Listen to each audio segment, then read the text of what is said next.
Have you spoken to Dani? Dani was blindsided by Bill and Haley's affair. Well, so much for stop by for a cup of coffee. It warms my heart to see this beautiful family. I am so proud of every one of you. Does my legacy ever feel like a burden? It's a lot to live up to. Now you need to remember who you are. A Dupree woman. Find your inner strength. Once we launch my purse line, we'll be on our way to giving the Kardashians a run for their money. I'm gonna shake things up. A cycle of anger isn't healthy. I'll be healthy again as soon as I make a couple of cheaters pay for blowing. Peaches, Arl Michele, had an agenda for telling Leslie, Trisha Mangrant, the woman she raised, who her mother was, and why Leslie had no idea why she never learned the news before today. Barbara didn't want her to know. She didn't want children, so she basically arranged an off-the-books adoption and gave her child to Peaches to raise. And the one stipulation was that Peaches and Leslie had to move away and never tell her where they went. She could never tell Leslie who she was, and now that Peaches was dying, she wanted to tell Leslie everything. There was no way Leslie would have heard her mom's voice on the Articulates records. She didn't get that far. And a year after being pushed out of the group, she got pregnant. Unfortunately, a few years after that, she died. And it wasn't cancer or an accident. It was nothing physical, and it was everything psychological and mental health related. Barbara ultimately died by suicide. Even though Barbara looked at her baby with love and tenderness after she gave birth, that was it. Once Peaches started raising the baby, Barbara never asked about her. While Leslie was surprised by the news, she kept her reaction low-key even for her. She said she felt like crap. But her luck was about to take a turn for the better. Peaches filled her in on the silver lining of it all. Leslie stood to inherit a fortune, and she was undoubtedly about to find out that Anita's, Tamara Tunie, guilt trip would help her establish herself as a force in Fairmont Crest, should she want to lean that way. And from the looks of the video preview at the end of Friday's episode, she does. Leslie hightails it over to Anita's place right away. The dust has settled in Cedarfield. The last of the out-of-town guests have packed their designer suitcases, the caterers have finally been paid their exorbitant fees, and the manicured lawns of the exclusive gated community are slowly returning to their state of unnerving perfection. For most residents, the annual Beyond the Gates Gala on August 15th was another triumph, a glittering spectacle of charity, social climbing, and thinly veiled competition.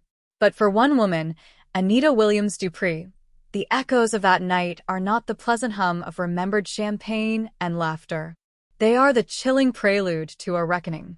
Anita, who has long played the game with a ruthless, calculated grace, should be looking over her shoulder. Here's why. First, let's talk about the gala itself. Beyond the Gates is more than a fundraiser. It's the social litmus test of the year.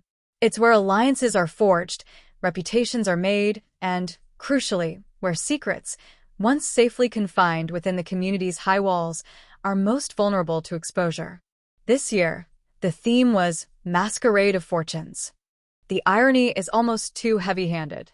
Behind the ornate masks, the stakes were higher than ever. And Anita, in her custom emerald gown, was in her element.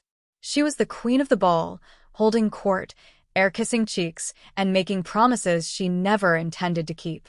But she made one critical mistake. She underestimated the quiet ones.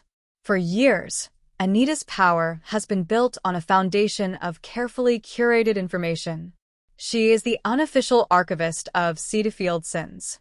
She knows about the financial indiscretions, the infidelities, the desperate loans, and the hidden addictions.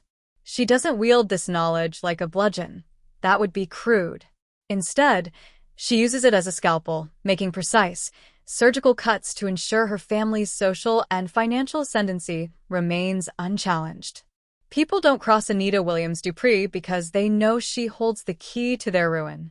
But on the night of August 15th, the lock was picked. The incident, as those who witnessed it are now whispering, was subtle. During a live auction, a prized lot, a week at a private villa in Tuscany, was up for bidding. Anita wanted it. Not for the vacation, but for the statement it made. The bidding quickly became a duel between Anita and Eleanor Vance, a relatively new resident whose new money status was a constant source of quiet derision for the old guard. As the numbers climbed, Anita, with a saccharine smile, leaned over to Eleanor and uttered a single, quiet sentence. Only a few people at the table saw the color drain from Eleanor's face. She immediately withdrew her bid, and Anita claimed her prize to a smattering of applause. Anita thought she had won. She had deployed her standard tactic, a whispered reminder of a husband's past business failure, a scandal Eleanor had paid dearly to keep buried. It was a classic Anita move. But what she failed to account for was that Eleanor Vance is not like the others. She is not cowed by tradition, and she has nothing left to lose in the eyes of Cedarfield's elite. More importantly, she has resources Anita doesn't understand. Digital savvy, a network of contacts far beyond their gilded cage, and a simmering rage that has finally boiled over. In the days following the gala, the first fissures appeared.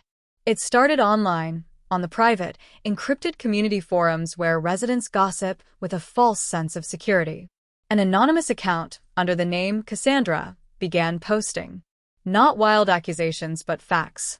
Dated, specific, and devastatingly accurate.